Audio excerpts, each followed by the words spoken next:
Buenas tardes, mi nombre es Rosmary González, voy a ser su tutor influencer en el módulo 1 del Diplomado de Inteligencia Financiera y le damos las gracias a todos los participantes por asistir a este diplomado. El módulo 1 del Diplomado Inteligencia Financiera trata sobre el análisis de la inversión y el portafolio.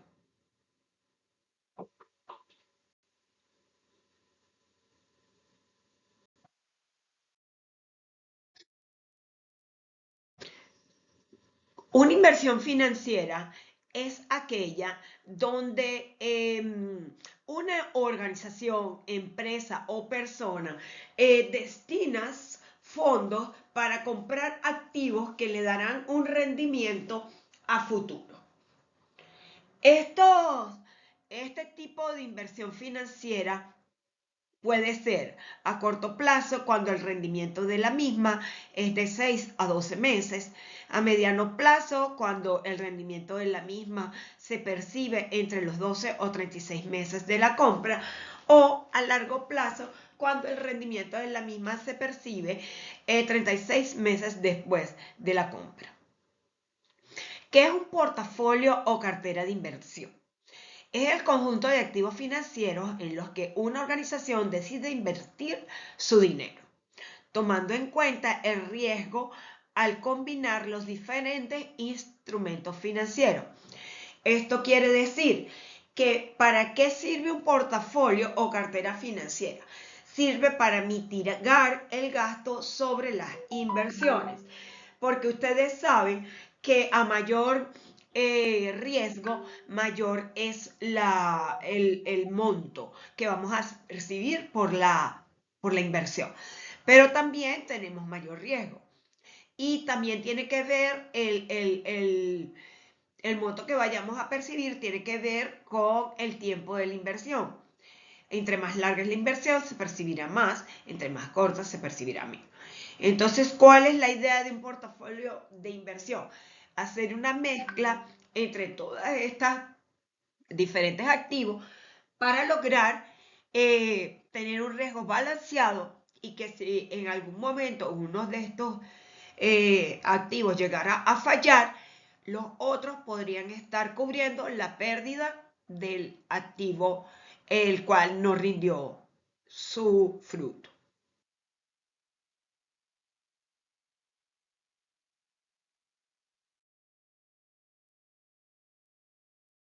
En el portafolio de inversiones podemos tener activos de renta fija o activos de renta variable.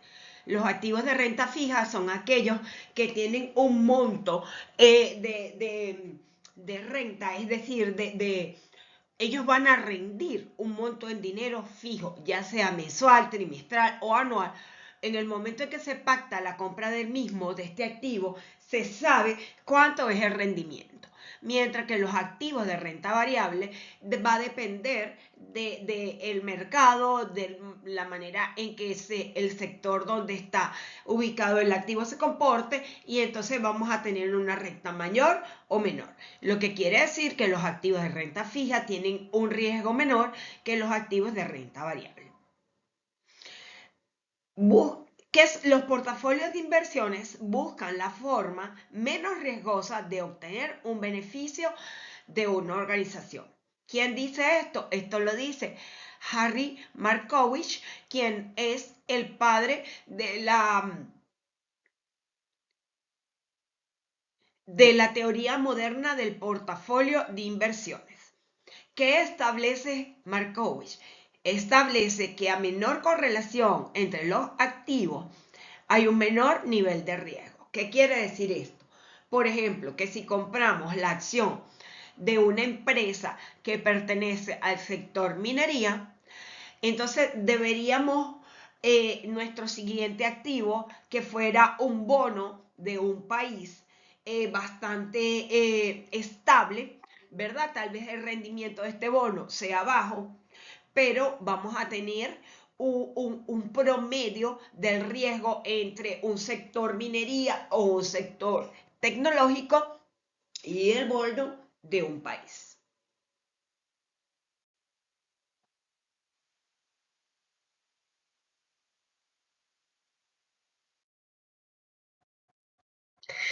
Los flujos de caja son aquellos que nos indican cuál es el resultado del flujo de caja, es decir, el efectivo dentro de una organización luego de un periodo. Los analistas financieros se basan en estos flujos de caja para determinar el monto de dinero que se puede invertir en el portafolio de inversión y el periodo o la durabilidad, el tipo, ¿verdad? El plazo de cada activo que se va a comprar. ¿Qué podemos decir entonces del flujo de caja? Que es una herramienta utilizada para medir el nivel de liquidez de las empresas. Un flujo de caja neto es aquel, o para obtener el flujo de caja neto debemos a los ingresos restar los egresos. Llamemos egresos los costos y los gastos, es decir, todas las erogaciones que genera una organización son egresos, ya sean costos o gastos. El flujo de caja neto es utilizado para medir el nivel de solvencia de una organización. Es decir, que si luego de restar a los ingresos, los egresos, tenemos positivo, es decir, nos queda dinero, entonces estamos teniendo un flujo de caja positivo. Si por el contrario, al restar a los ingresos, le restamos los egresos, nos queda negativo, es decir, quedamos debiendo dinero, entonces tenemos ahí un riesgo de insolvencia. Esto nos estaría indicando que no logramos cumplir con nuestros compromisos en el mes o en el periodo que estamos evaluando. Hay que estar atentos a que estas situaciones de insolvencia no se presenten recurrentemente, ya que son un signo de una mala administración y de un riesgo de insolvencia latente para las organizaciones. Existen tres tipos de flujo de caja. El flujo de caja de operaciones, el flujo de caja de inversión y el flujo de caja financiero. El flujo de caja de operaciones es aquel que tiene que ver con el giro neto del negocio. Es decir, por ejemplo, una empresa que produce y vende brochas, entonces su flujo de caja va dirigido a eso, ¿verdad? Se suman y se restan los ingresos y los egresos de la naturaleza del negocio. El flujo de caja de inversión es, por ejemplo, a veces las organizaciones tienen programado hacer inversiones como ampliaciones de plantas o incursionar en otro tipo de negocio diferente al que ellas normalmente trabajan, y para esto entonces hacen un proyecto de inversión y tienen que evaluar su flujo de caja para determinar si la inversión es viable o no. Y tenemos el flujo de caja financiero, que es aquel que mide el resultado entre los ingresos obtenidos de comprar activos financieros menos los egresos de comprar los mismos. Esto no determina si hay o no utilidad dentro del portafolio de inversión.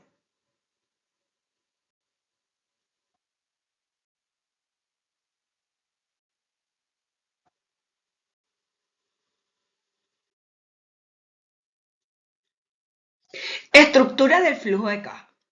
El flujo de caja tiene tres componentes principales. No me voy a detener mucho en lo que es el flujo de caja. Tengo entendido que todos ustedes tienen conocimientos contables porque están optando a la licenciatura contable, o tenemos algunos que están hacia la maestría. Y entonces, bueno, vamos a solo decir que se requieren tres ítems para lo que es la estructura del flujo de caja, que es la periodicidad, que tiene que ver con el periodo, que es decir, puede ser mensual, trimestral o anual. Tenemos también los ingresos que tienen que ver con todo el dinero que le entra a la empresa, ya sea por ventas, por cuentas por cobrar, préstamos, etc. Y los egresos, ya sean por costos de producción, por gastos administrativos, pagos de impuestos, cuentas por pagar, gastos de venta. Cuando restamos en un mismo periodo los ingresos a los egresos, nos da el saldo de efectivo. A este saldo le debemos sumarle la caja inicial y esto nos va a dar la caja final de efectivo. Y así lo vamos a ir haciendo para cada periodo que estemos trabajando.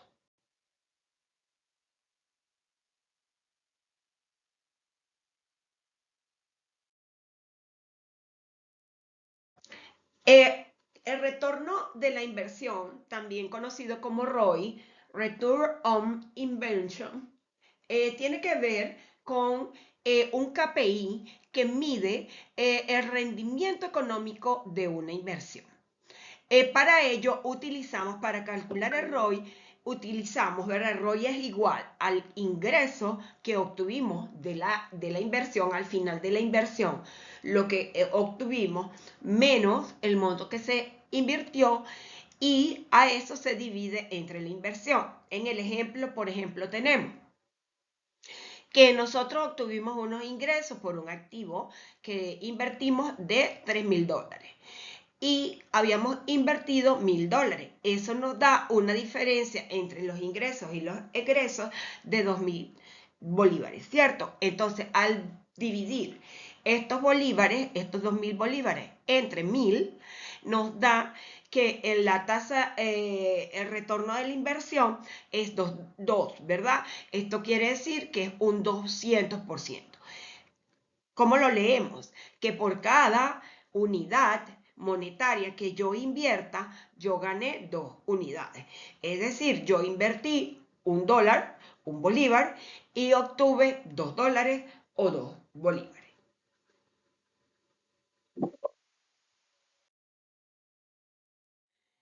Todas las inversiones tienen riesgo, ¿verdad?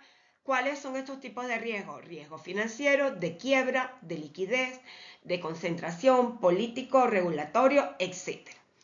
El riesgo financiero tiene que ver con que, bueno, no hagamos una selección adecuada de los activos en los que vamos a invertir nuestro excedente de dinero, ¿verdad? Y compremos una acción o un bono, el cual no va a tener los beneficios que nosotros habíamos estimado. El riesgo de quiebra habla de que podemos comprar una acción o un bono de alguna organización que luego se declare en quiebra y no nos pague ni el rendimiento ni la inversión. El riesgo de liquidez es algo así parecido, ¿verdad? Al de quiebra, donde la organización dice yo no tengo liquidez para cumplir con mis compromisos, y entonces, bueno, tendría que entrar en un litigio para tratar de adquirir o recuperar los dineros invertidos. El riesgo de concentración tiene que ver con que en un portafolio pongamos mucho del mismo tipo de...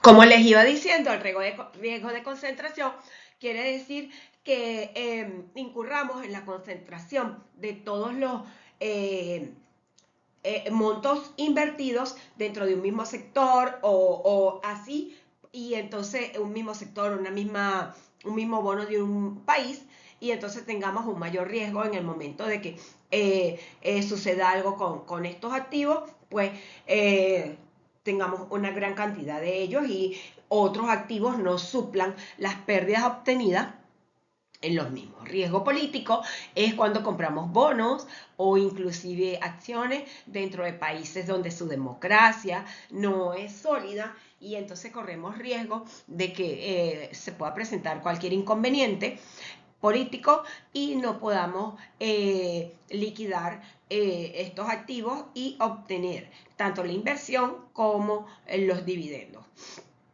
El riesgo regulatorio es parecido al anterior, porque si un gobierno regula de alguna manera la actividad que no había sido regulada cuando nosotros adquirimos el activo, entonces podemos tener algún tipo de inconveniente al momento de querer recuperar nuestra inversión y los dividendos o ganancias del mismo.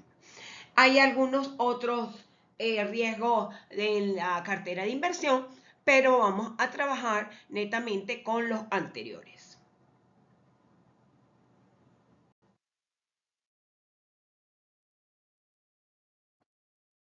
Con referencia al riesgo financiero, tenemos que el riesgo financiero, hay dos tipos de riesgo financiero: el riesgo financiero sistemático y el riesgo financiero no sistemático.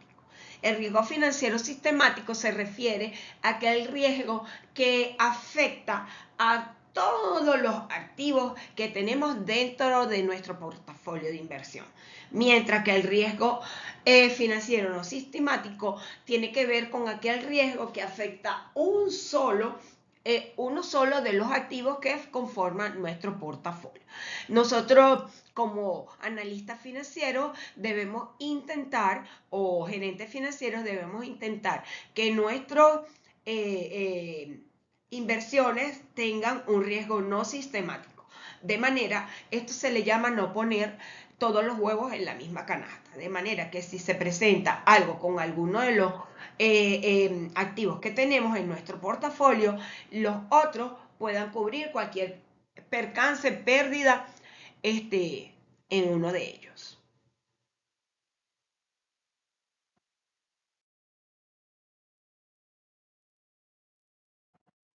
Valor de cambio. El valor es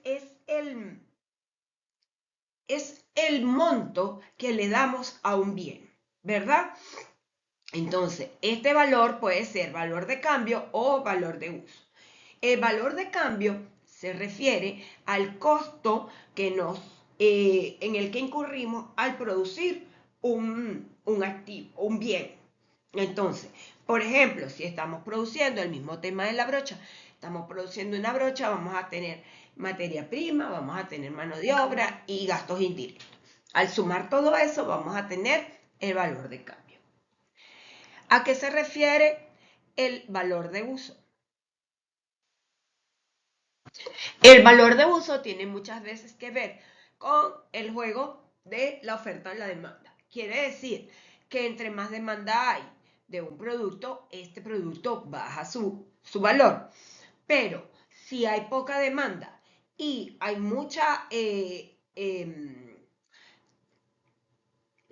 si hay mucha oferta y hay poca demanda, el precio del valor disminuye. Ahora, si hay mucha demanda pero poca oferta, el valor del bien aumenta. También dentro de los valores tenemos el valor presente y el valor futuro. El valor presente es aquel que toma en cuenta las tasas de interés para el día de hoy. Es decir, es el valor de un activo financiero al día de hoy. Y el valor futuro es aquel que toma en cuenta la variación según la movilidad de los flujos de dinero en el tiempo y la variación de las tasas de interés.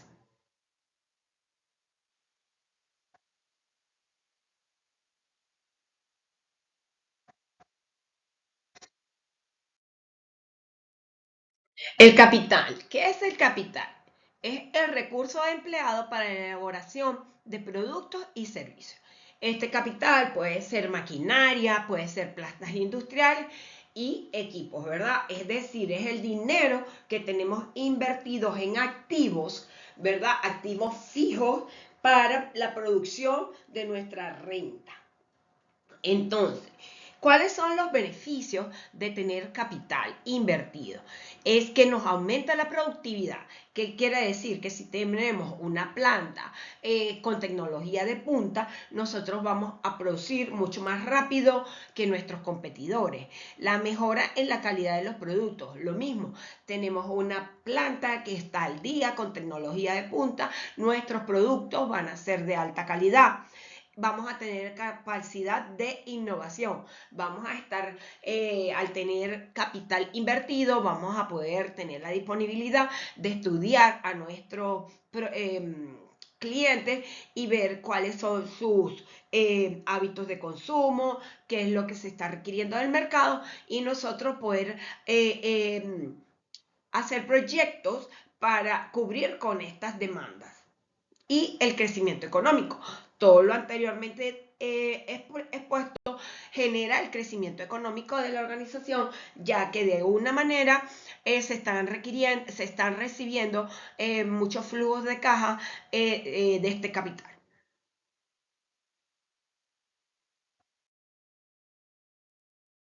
Ok, ¿qué es un título valor? Un título valor es un documento que otorga derecho a la persona que lo porta sobre sobre la persona que lo emitió, derecho monetario, ¿cierto? Entonces, según el derecho incorporado, el título valor es de los siguientes tipos: de contenido crediticio, de contenido corporativo o de participación, y de tradición o representativo de mercancía. ¿Esto qué quiere decir? De contenido crediticio.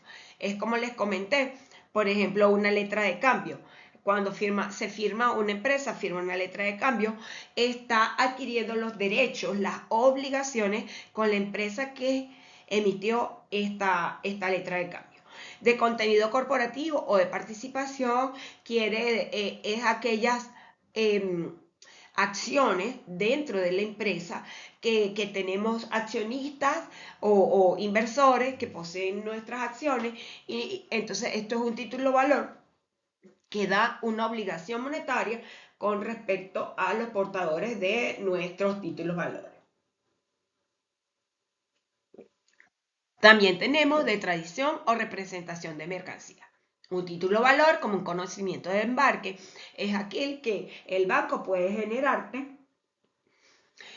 un préstamo en base a la mercancía que viene viajando y que tú aspiras colocar en el mercado y obtener unos ingresos que cubran el gasto, el costo de la mercancía, más una ganancia que cubrirá tanto los intereses de este título como una ganancia para la empresa. Según la circulación del título valor, tenemos los títulos valores nominativo, a la orden y al portador. El nominativo es aquel, pues cuando se emite el título valor se registra en los libros de la organización que lo está emitiendo. A la orden es aquel título valor que puede ser portado por cualquier persona y cuando lo presente deberá ser liquidado su valor. Y al portador es este título valor, lleva el nombre de la persona que lo porta y deberá ser pagado. En los actuales momentos y debido a las leyes contra blanqueo de capitales, entonces se está requiriendo más lo que es los títulos valores nominativos, que están registrados dentro de la empresa y los tiene una misma persona, con la finalidad de poder hacer trazabilidad dentro de el mercado de valores de las personas que hacen las inversiones y tienen ingresos por estas inversiones. Tenemos diferentes tipos de títulos valores, como por ejemplo los cheques, los cuales son ahora cada vez menos utilizados debido a que ya la banca es más electrónica. Tenemos las facturas cambiarias, es decir, tenemos alguna venta dentro de dos países, se genera una factura con cambio. También tenemos las letras de cambio, que son los bonos y las letras de cambio como tal. Y tenemos los pagarés, que puede ser a un certificado de depósito o que tiene que ver con la carta de porte de reconocimiento de embarque, que se los nombré en la slide anterior.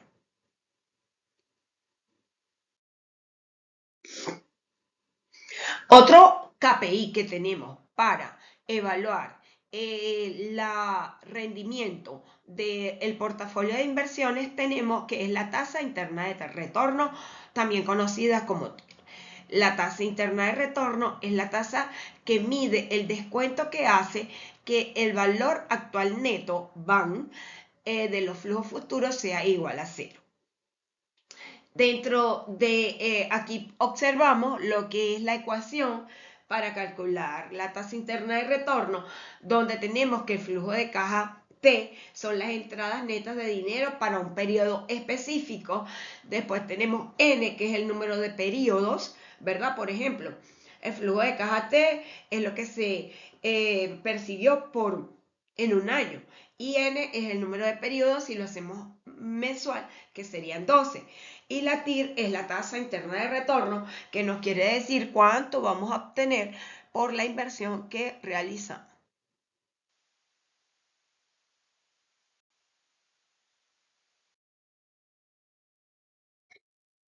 La tasa interna de retorno tiene ventajas. ¿Cuáles son las ventajas? Es fácil de interpretar ya que se da en porcentaje. Esto quiere decir que la gerencia, cuando nosotros le pasemos la información de la tasa interna de retorno de un proyecto o de una inversión, ellos van a poder ver, ubicar fácilmente cuánto es el retorno, la ganancia de este bien que estamos comprando o invirtiendo. Considera el valor del dinero en el tiempo. Es muy importante, ¿verdad? Va a considerar la depreciación del dinero a través del tiempo. Y útil para comparar proyectos de inversión. Entonces, ¿cuáles son las limitaciones? Puede dar múltiples resultados si los flujos de caja cambian de signo varias veces.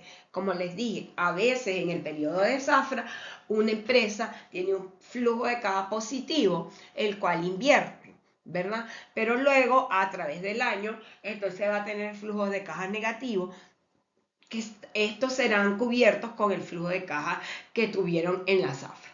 Entonces, cuando esto sucede, que el flujo de caja fluctúa, entonces la TIR, su resultado no es muy confiable. No siempre es confiable si se comparan proyectos de distinta duración o tamaño de inversión.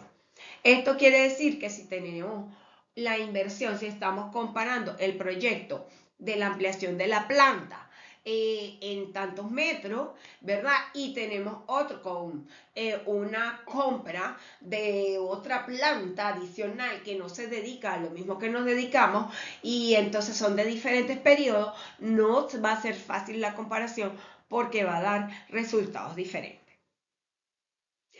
Y la tercera y última limitación supone que los flujos intermedios se reinvierten a la misma tasa de la TIR, lo cual no siempre es realista.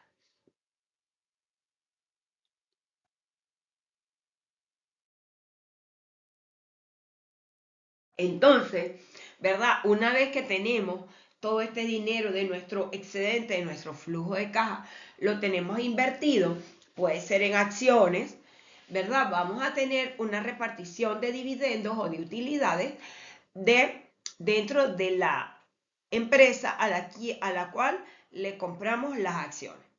Estos dividendos pueden ser dividendos en efectivo, vale, dividendos en acciones y warrants.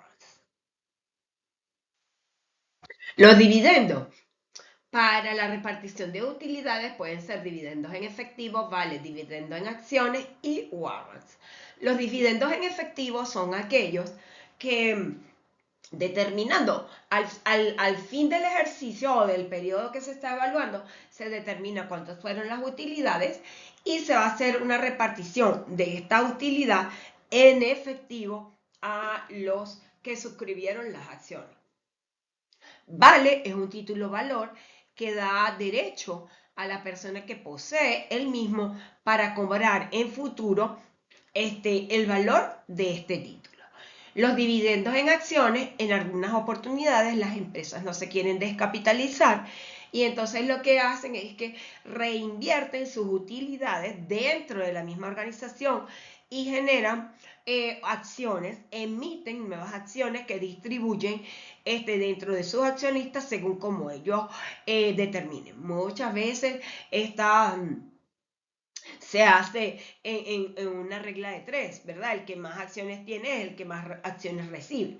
Pero sería cuestión de analizar cada caso en específico. Y tenemos los warrants. La definición técnica de warrants es: un warrant es un derivado financiero emitido por la OIT, over the counter, que otorga a su comprador el derecho de comprar, es decir, warrant call, o vender warrant put, un determinado activo financiero, el cual es un activo subyacente, en un plazo previsto y a un precio previamente estipulado, es decir, el precio del ejercicio, a cambio del pago de una prima. En mi ejercicio como analista financiero, la verdad que no he visto una transacción con warrants. Pienso que para el hemisferio en América, para el hemisferio sur, el mismo no es tan popular. Entonces tenemos, ¿verdad? Que debemos estar muy atentos al flujo de caja para determinar cuánto es el monto que podemos invertir y también estar atentos a el riesgo que presenta cada uno de los activos que vamos a comprar para tener un promedio, ¿verdad? Un balance entre el riesgo y el rendimiento y así poder estar cubiertos en cualquier inconveniente que se pueda presentar. Les agradezco que vean hasta acá el video. Cualquier duda o consulta pueden hacerla por los canales regulares. Muchas gracias.